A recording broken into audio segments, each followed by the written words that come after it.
नमस्कार. दैनिक मराठवाडा नेता यूट्यूब आणि फेसबुकमध्ये आम्ही वेगवेगळे उपक्रम, वेगवेगळ्या मुलाखती दाखवण्याचा प्रयत्न करत आहोत आणि सातत्यानं जे नवं ते मराठवाडा नेता यूट्यूब आणि फेसबुकवर पाहावं.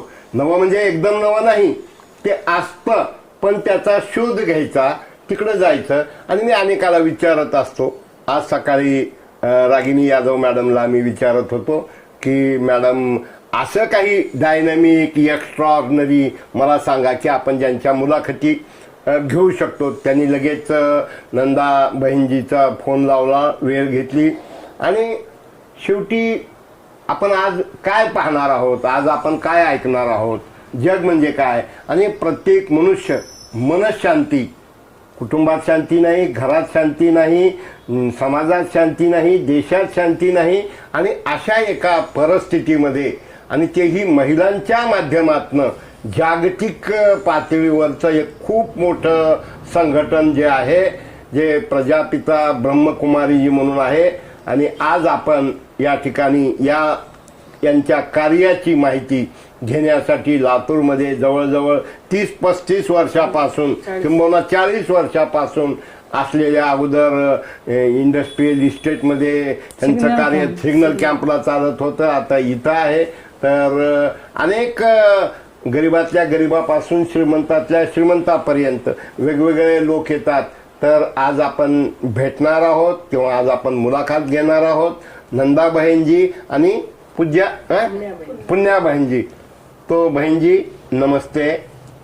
नमस्ते. तो मैं आपसे प्रार्थना करता हूँ कि ये प्रजापिता ब्रह्म कुमारी का नेटवर्क या काम किस प्रकार से चलता है, क्यों चलता है, इसका इंटेंशन क्या है? ओम शांति. प्रजापिता ब्रह्मा कुमारी ईश्वरीय विश्वविद्यालय एक अंतर्राष्ट्रीय आध्यात्मिक शैक्षणिक संस्था है. इसका मुख्यालय माउंट आबू राजस्थान में है. शुरू में सिंध हैदराबाद प्रांत से प्रजापिता ब्रह्मा के द्वारा निराकार परमपिता परमात्मा से एक ईश्वरीय कार्य शुरू हुआ. तो 1936-37 से इस विद्यालय का शुरुआत हुआ. शुरू में ओम मंडली के नाम से शुरुआत हुआ. फिर 1952 में 1952 से माउंट आबू राजस्थान में जैसे भारत पाकिस्तान का विभाजन हुआ तो भारत ही परमपिता परमात्मा का अवतरण भूमि गाया हुआ है. इसलिए परमात्मा के आदेश के अनुसार इस भारत भूमि पर माउंट आबू राजस्थान में इसका मुख्यालय का स्थलांतरित हुआ. और उस समय करीब 350 भाई बहनें इस विद्यालय में समर्पित रूप में कार्यरत थे.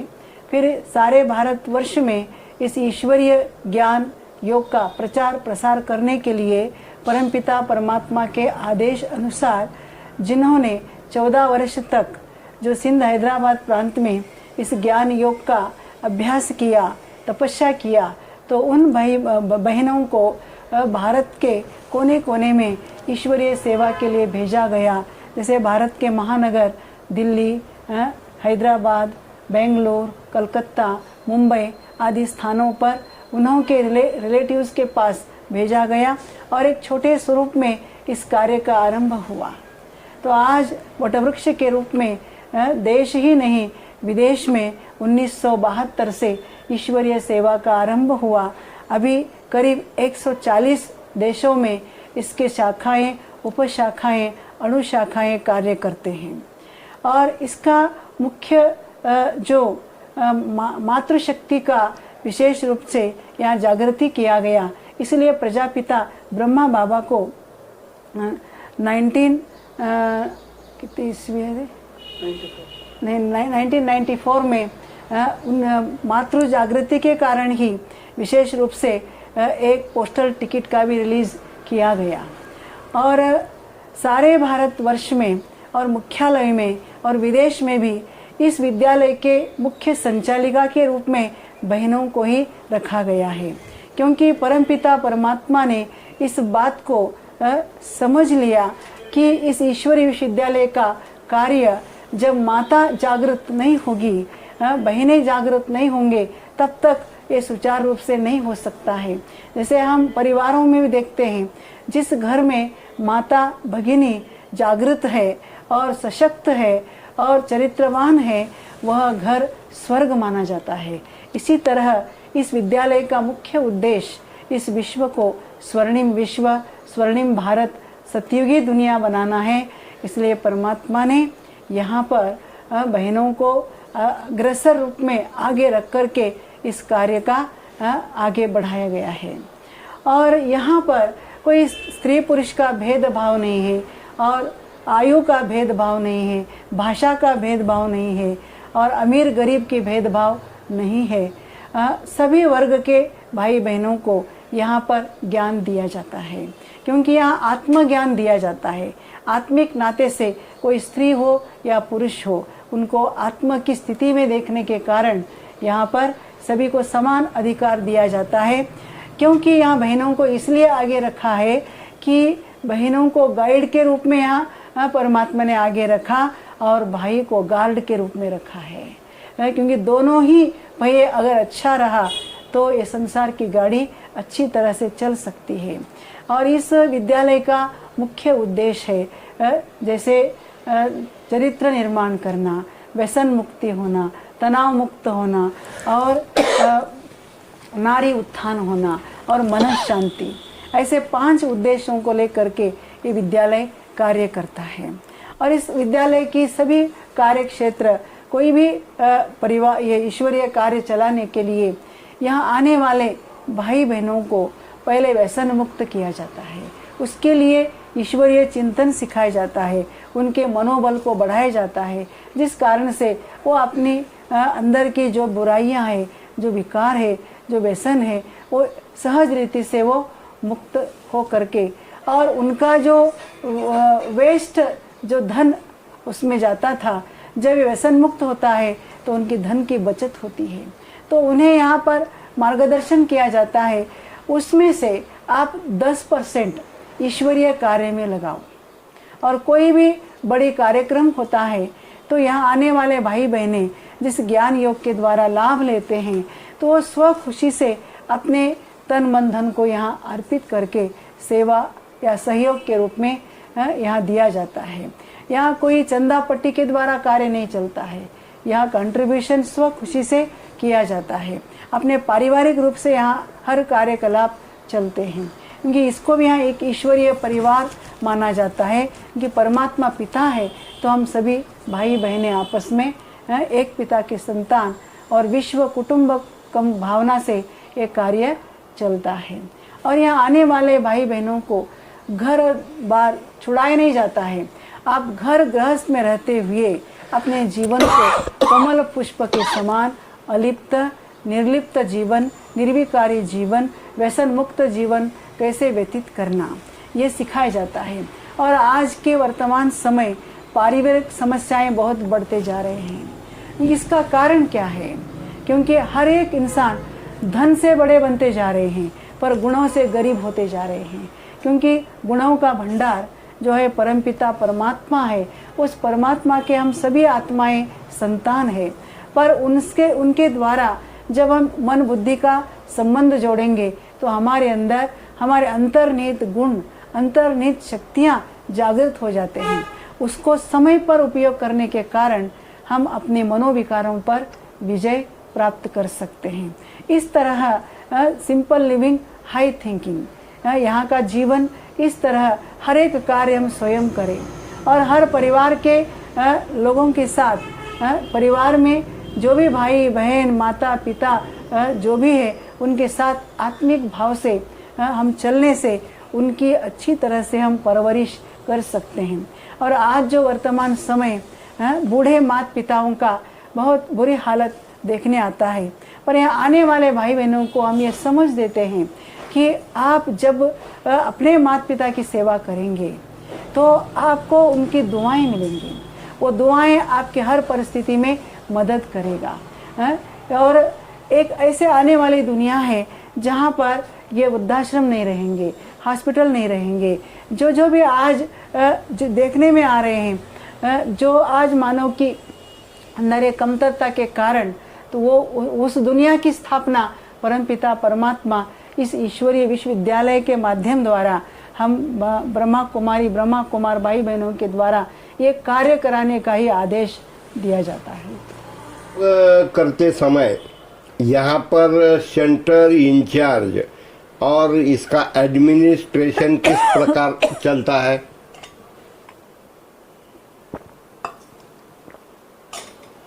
यहाँ पर जैसे ईश्वरीय कार्य अपने देश और विदेश में जो चलते हैं, यहाँ कोई भी इसका मालिक नहीं। यहाँ मालिक एक परमात्मा को ही माना जाता है। हम सब इंचार्ज है, फुल चार्ज नहीं है हम। इंचार्ज कब काम करता है? जब फुल चार्ज की अनुपस्थिति में। जो संपूर्ण मालिकत्व एक परमपिता परमात्मा का ही, उनके आदेश पर ही यह सब कार्य चलता है। और यहाँ कोई भी एक छोटी से छोटी वस्तु से लेकर बड़ी चीज पर किसी का नाम लिखा नहीं रहता है, क्योंकि ये सभी उसके ही है। ये यहाँ कोई व्यक्तिगत किसी का भी ये प्रॉपर्टी नहीं है। हम केवल इंचार्ज बोल के साइन करते हैं। बैंक अकाउंट हो या कोई ट्रस्ट हो या कोई भी कारोबार होगा, इंचार्ज के रूप में ही रहेगा। तो यहाँ पर आने वाले महिला या पुरुष ये कितने प्रमाण में लोग टिक कर रहते हैं, और जो कुछ लोग मेंटली सेटिस्फैक्शन नहीं होने से चले जाते हैं, इसका प्रोपोर्शनेट कितना होगा? नहीं, उसका अंदाजा जो है कम परसेंट है जाने वाले।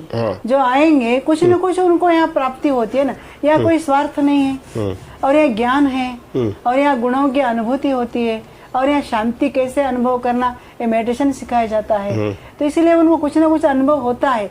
जो जाता है ये उनकी कमजोरी के लिए जाता है।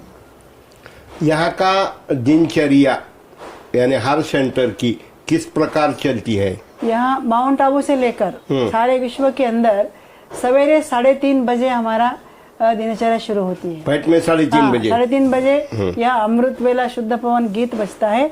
हम उठते हैं और परमपिता परमात्मा गुड मॉर्निंग करते हैं। उसके बाद हम जो है जो भी फ्रेश होकर के मेडिटेशन कमरे में हम सब भाई बहन जो भी है, घरों में रहने वाले घर में भी एक छोटा सा मेडिटेशन कमरा बनाते हैं, और घर छोटा है तो एक स्थान बनाते हैं। उस स्थान पर बैठ करके वो मेडिटेशन करते हैं 4:45 बजे तक। उसके बाद उनके जो भी कारोबार है, जो भी सफाई हो, कुछ भी हो, सब करते हैं।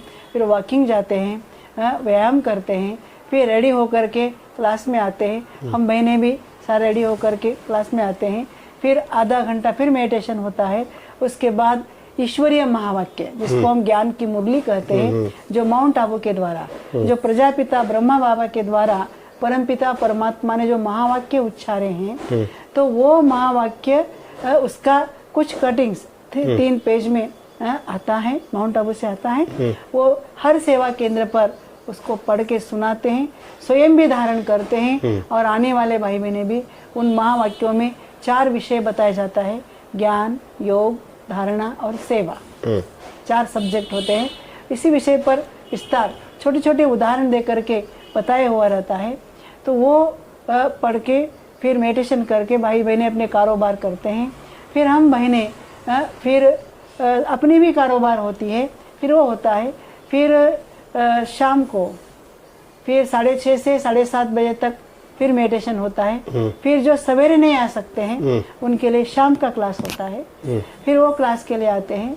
फिर रात में सारे दिन का चार्ट हम परमपिता परमात्मा को अर्पण करके हमारा डेली 10 या 11 बजे तक हम विश्राम करते हैं। अच्छा, तो इसमें आने के बाद ऐसे कुछ किस्से या एग्जाम्पल आप कह सकते हैं कि इनके लाइफ में चेंज हुआ?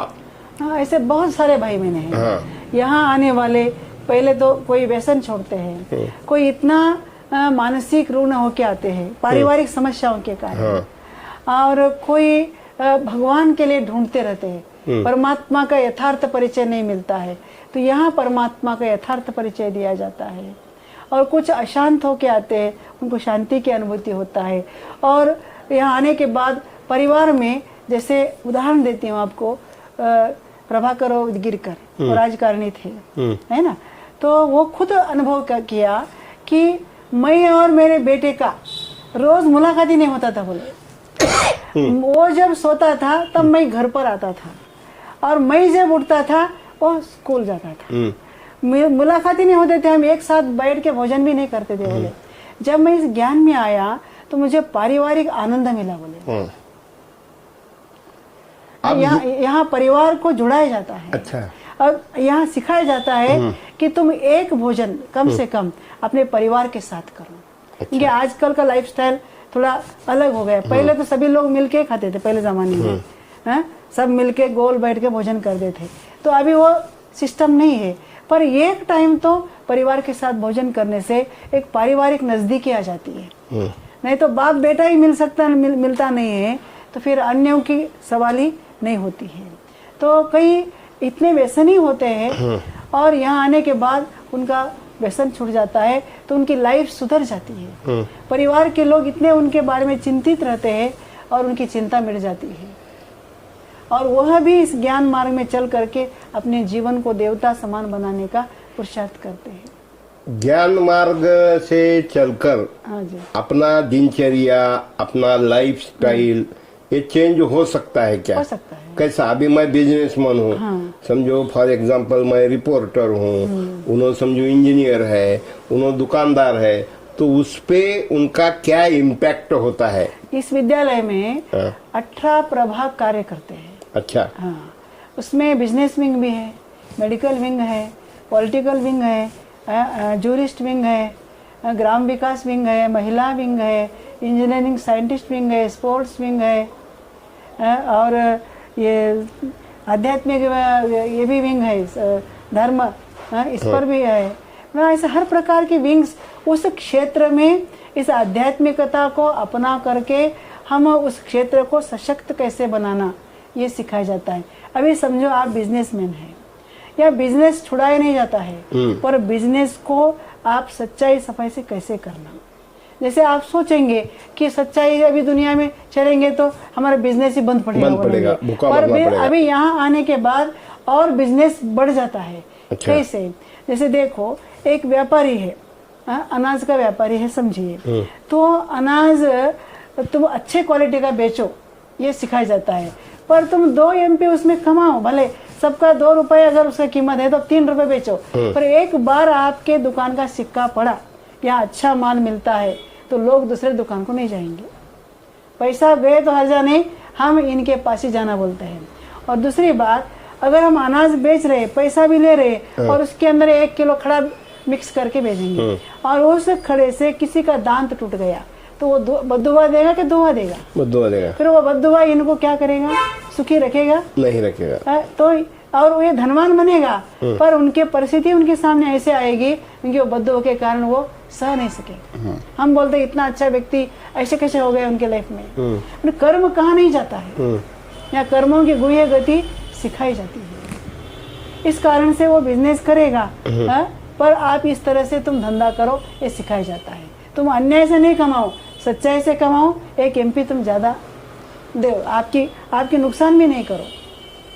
अभी ये ध्यान ये समाधान उनको मिलता है। अच्छा, ध्यान करते समय सब लोगों को जैसा आंख झाँप कर कोई मंत्र बोलना जाता है या कोई कैसेट लगाए जाते हैं या कोई गीत लगाए जाते हैं, ये किस प्रकार का यहाँ पर शिक्षण दिया जाता है?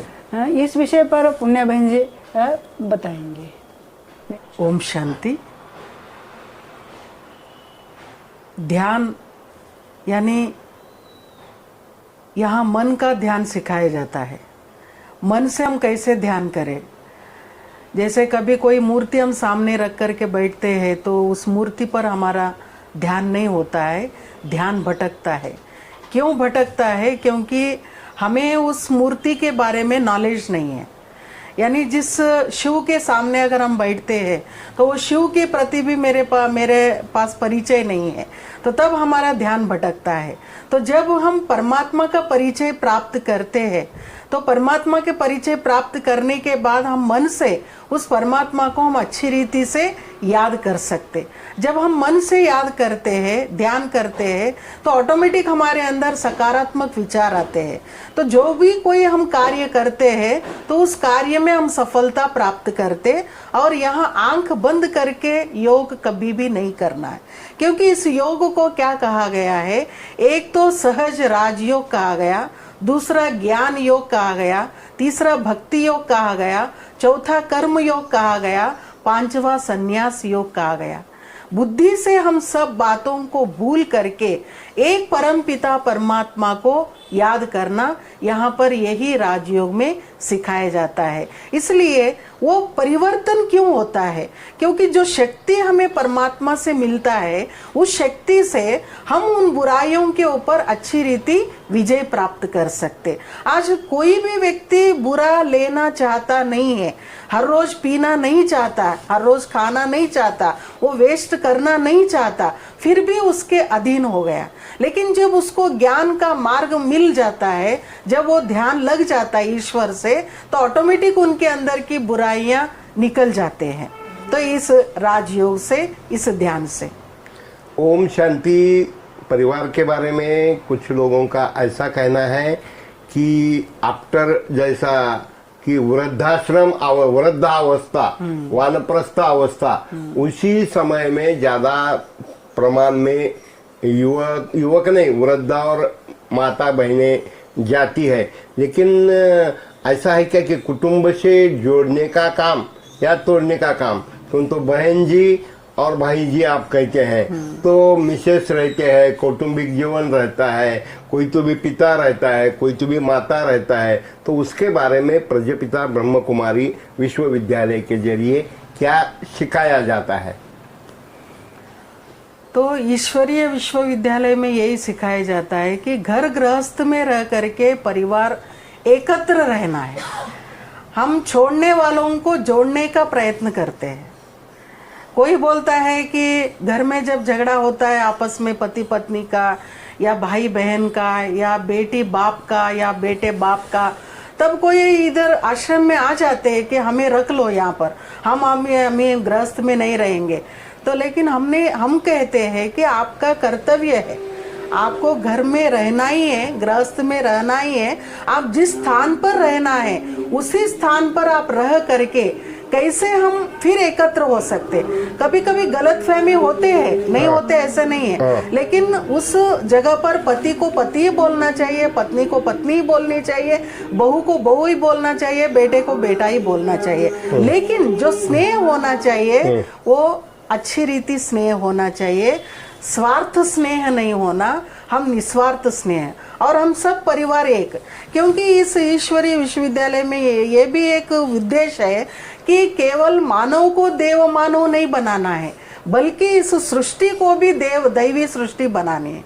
तो उन दैवी गुणों को धारण करने के लिए आप जिस क्षेत्र पर है, जहाँ पर है, वहीं पर रह करके इन गुणों को धारण करने की अभ्यास यहाँ कराया जाता है, ज्ञान दिया जाता है। जो बहन जी ने बताया कि सवेरे जो ईश्वरीय महावाक्य हम जो सुनते हैं, उन महावाक्यों के आधार से ही हमें सकारात्मक चिंतन मिलता है, विचार मिलता है। उन सकारात्मक विचारों से ही हमारे अंदर वो परिवर्तन ऑटोमेटिक आता है। लेकिन बाकी कईयों को ऐसा लगता है कि ब्रह्मा कुमारी में जाने के बाद सब छोड़ देते, कोई नहीं छोड़ता है, वैराग्य आ गया ऐसा लगता है। हाँ। कोई नहीं छोड़ता है। क्यों नहीं छोड़ता? क्योंकि इतने दिनों से, इतने सालों से वो परिवार में रह करके, उस घर में रह करके करते आए। जैसे फॉर एग्जाम्पल अगर हम जाकर के घर में हम नहीं रह सकते, हमारे माता पिता के पास हम 10 दिन से ज्यादा हम नहीं रह सकते, 2 दिन से भी हम ज्यादा नहीं रह सकते, क्योंकि हमारा उद्देश्य क्या है कि समाज की सेवा करना। समाज की सेवा के लिए हमने अपने जीवन को इस ईश्वरीय सेवा में हम समर्पित किया है, तो वो छोड़ करके हम वहां पर नहीं रह सकते। इसी तरह गृहस्थी लोग अपने गृहस्थ को छोड़ करके एक दिन भी नहीं रह सकते हैं। वो यहाँ रहेंगे तो भी हम न रख सकते हैं और न वह रह सकते हैं, उनको याद आती है। तो वैराग्य जो है वो बुद्धि से होना है, न कि गृहस्थ से, न कि धंधे से, न कोई बिजनेस से। काम, क्रोध, लोभ, मोह, मत्सर, द्वेष ये मानव के अहम गुण होते हैं। तो इस पर से छुटकारा और बहुत सारी समस्या इसके वजह से ही होती है, काम के वजह से, क्रोध के वजह से, द्वेष के वजह से। तो इस पर मात या इस पे कंट्रोल, हाउ कैन कंट्रोल, इसके बारे में आपके तरफ से कुछ सिखाया, पढ़ाया, ज्ञान दिया, योग दिया जाता है क्या? सारे विश्व के अंदर ये 8,500 सेवा केंद्र है, उप सेवा केंद्र है, जहाँ पर आने वाले घर गृहस्थी के लोग करीब 15 लाख भाई बहने हैं, जो घर गृहस्थ में रह करके 40 साल से, 50 साल से, 60 साल से वो रह करके इन विकारों के ऊपर विजय प्राप्त करके अपना जीवन जी रहे। क्योंकि राजयोग में सबसे पहली कला जीवन जीने की कला सिखाया जाता है। और जब हमारा ध्यान उस परमात्मा से अटैच हो जाता है तो जैसे कहा जाता है कि जैसा संग वैसा रंग, जैसी पानी वैसी वाणी, जैसी दृष्टि वैसी सृष्टि, जैसी वृत्ति वैसी कृति। जब उस परमात्मा से हमारा कनेक्शन हो जाता है तो ऑटोमेटिक परमात्मा के गुण अपने अंदर उतरता जाता है। तो जब परमात्मा के गुण उतरते जाते हैं तो अपने अंदर के बुराइयां ऑटोमेटिक निकल जाते हैं। जैसे खावे अन्न वैसे होते मन, ये कहा जाता है। तो उस प्रकार से ये विश्वविद्यालय के जरिए अन्न कौन सा खाना, कौन सा नहीं खाना, इसका कुछ नियंत्रण, जैसा कांदा, लहसुन, ये तामस गुण बढ़ाने वाले पदार्थ है, ये नहीं खाना, ऐसा यानी संत महंत लोग कहते हैं। और ये एक सवाल। और दूसरा सवाल कि इसका प्रोपोगंडा, प्रचार प्रसार जैसा बुक्स, कॉन्फ्रेंस के जरिए किया जाता है, तो उसके बारे में आप जानकारी दीजिए। 2 क्वेश्चन मैंने आपको पूछे हैं जी। एक अन्न, हाँ। और दूसरा प्रचार और प्रसार। आहार हमारा सात्विक हो, सात्विक आहार यानी उसके अंदर शाकाहारी भोजन होगा।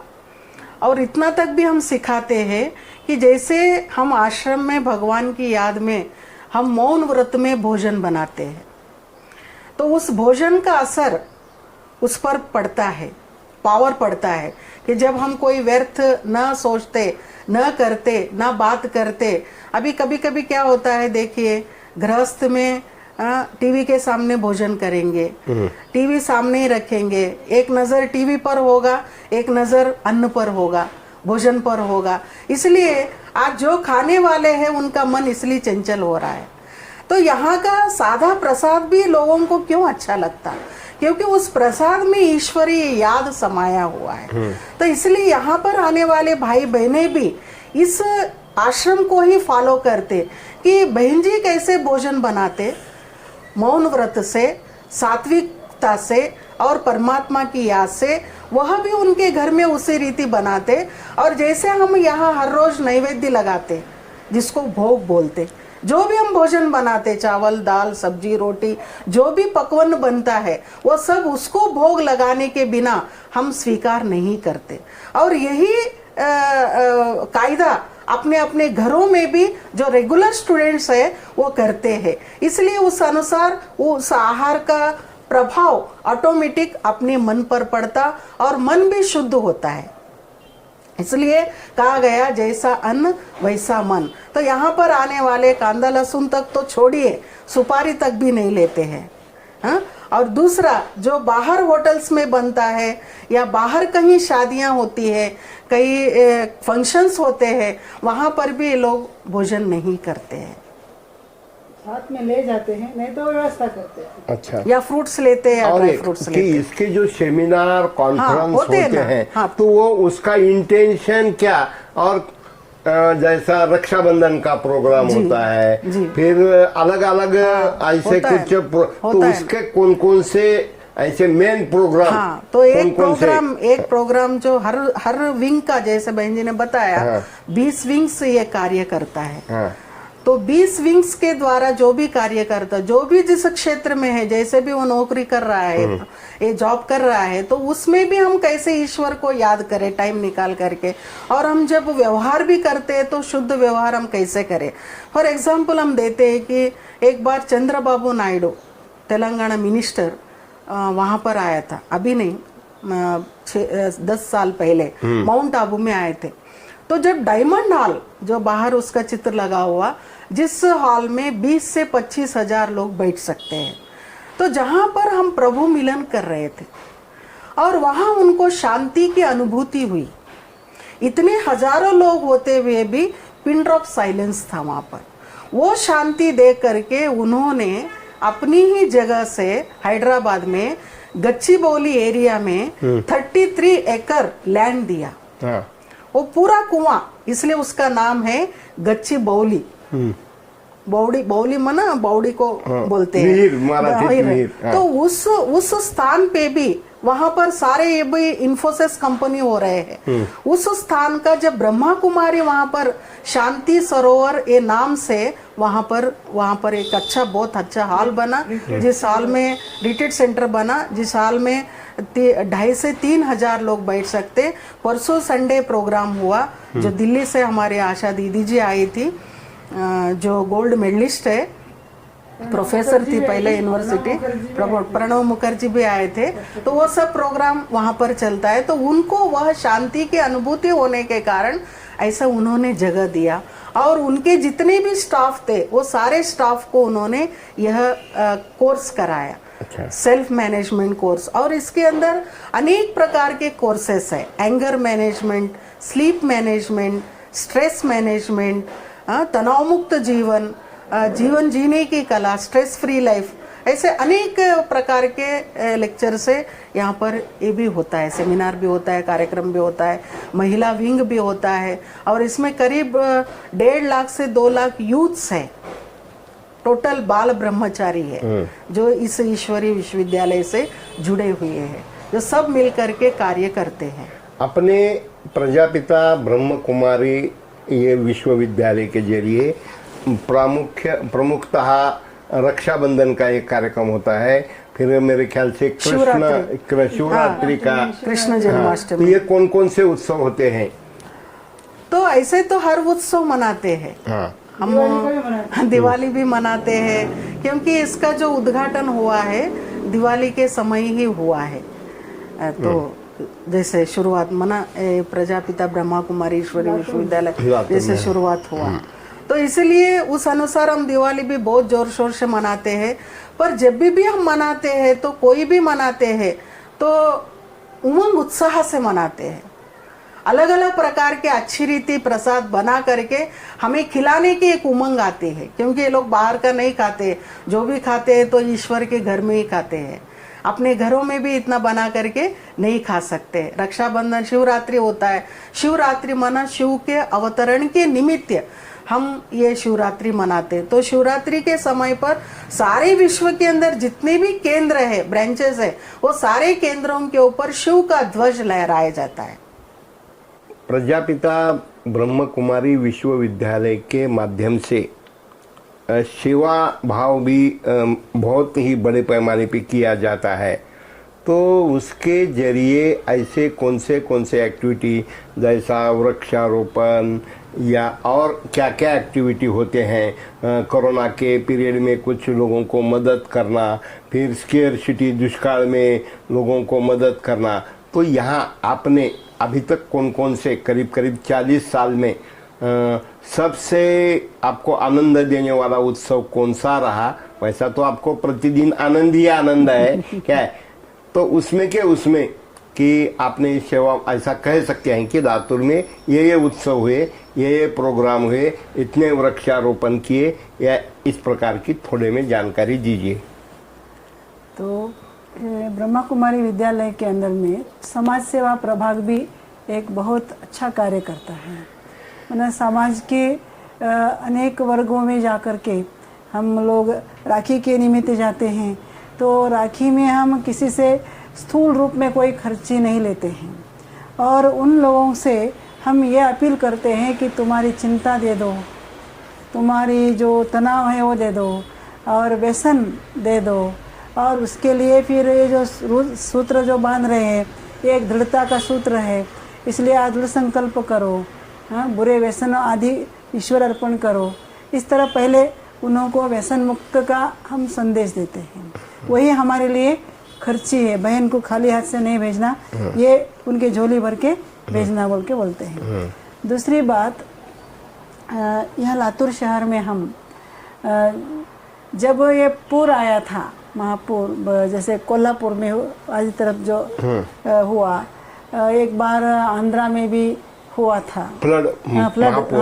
तो वहाँ जा कर के हमने यहाँ लातूर शहर से हमारे भाई बहनों को हम प्रोत्साहन दे करके कम से कम हमारी माताएं बहनों को 5 साड़ी माना कौन सी भी फटे हुए या ऐसी नहीं, आप जैसा पहनते हो वैसे आप नया साड़ी, क्योंकि हम पहने हुए अगर हम देंगे तो उनको हमारी कुछ बीमारी आ गई तो क्या करना। बराबर तो है। इसलिए नियम अनुसार हर एक माता बहिनी, गरीब है तो आप 1-2 साड़ी, घर में भी रहते हैं नए साड़ी, नहीं ऐसा नहीं।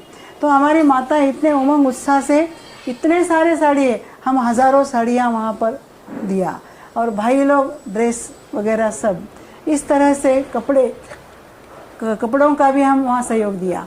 कोल्हापुर और उधर कौन सा आंध्र महबूब नगर के पास है ना वो गाँव, करनूल के पास जो आया हुआ था। दूसरी बात, जब यहाँ पानी का बहुत दिक्कत हुआ था, ट्रेन से पानी आता था, तो उस समय हमने 3 गांव में डेली 2-2 टैंकर पानी लगाया हुआ था। हमारे भाई बहनों को हम जितना सहयोग देना दे दो पैसा, और हम जो भी बचत करके वो पानी का वाटप किया।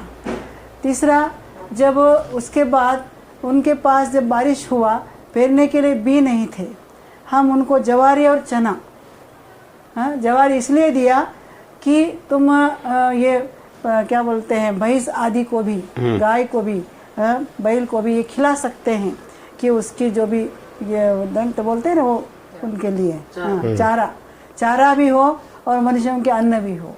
इसलिए हम जवारी और चना उन्हों को हर एक को, मतलब जिनका अल्प भूधारक जिसको बोलते हैं, उसका हमने निकाल करके सरपंच को वगैरह मिल करके, ऐसे हमने कितने गांव में करीब लातूर और औसा तालुका के 20-25 गांव को हमने ये वाटप किया।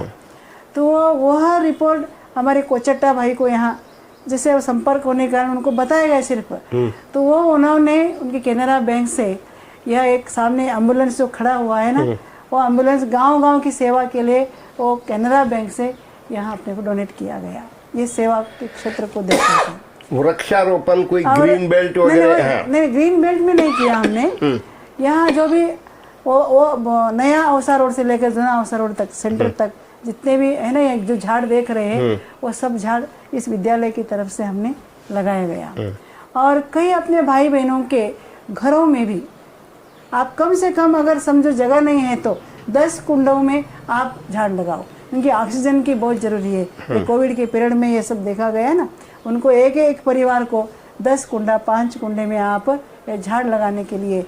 और किचन गार्डन, मतलब आप किचन में जो चाहिए वो आप लगाओ, घरों में भी कोई औषधि झाड़ लगाओ, कोई आप फल लगाओ, कोई ऐसे तरकारी लगाओ। इस तरह उनको हमने मार्गदर्शन किया। अपने सेंटर के सामने भी जितने भी झाड़ दिखाई देते हैं दोनों साइड में, वो उसी समय हमने लगाया गया। इस तरह वृक्ष से हमें क्या मिलती है, ऑक्सीजन और छांव मिलती है, तो हम वो सेवा करना। दूसरा, ऊर्जा के क्षेत्र में बहुत अच्छा सेवा है, ऊर्जा बचत का। ऊर्जा बचत के भी हमें महाराष्ट्र सरकार से 5 अवार्ड मिला हुआ है अभी तक। तो इस तरह और कोविड के पीरियड में हम हॉस्पिटल में क्या बोलते हैं, पीपीई किट भी उनको हमने दिया गया है। फिर भोजन भी हम उनको पहुंचाया गया है। और यहाँ की कैंसर हॉस्पिटल जो है विवेकानंद के अंडर में जो चलता है, हर मास MIDC के भाग में हर मास 2 बार हम अभी तक भी भोजन भेजते हैं, 1 दिन का 2 बार भेजते हैं। इस तरह यह विद्यालय के माध्यम के द्वारा अनाज भी वाटप किया जब ये कोविड के पीरियड में घर घर में, तो वो भी सेवा करते हैं। बहन जी बहुत बहुत बधाई, धन्यवाद। ये कार्य ज़्यादा से ज़्यादा लोगों तक आप पहुंचा रहे हैं। खुद वैराग्य में रह के सबको सुखी, समाधानी, आनंदी करने का काम और लोगों का चश्मा कि प्रजापिता ब्रह्म कुमारी बोले तो कि बूढ़े लोगों का किंवा वानप्रस्थ आश्रम लोगों का ही है, इस प्रकार नहीं। तो ये एक वास्तव में ज्ञान, योग, व्यवसाय, ये सभी की जानकारी आज दोनों बहनों ने हमको दी। मैं सभी मराठवाड़ा नेता यूट्यूब और फेसबुक के श्रोताओं से नम्रता से निवेदन करता हूँ, आप ये शेयर करें, फॉरवर्ड करें, लाइक करें और हम सब जीने वालों को जीने की राह बताने वाला जो रास्ता है वो यहाँ पर हमें मिला है, वो हम अंगीकृत करें, यही मैं सभी लोगों को प्रार्थना करता हूँ। और नंदा दीदी और पूजा दीदी दोनों का भी बहुत बहुत धन्यवाद देता हूँ।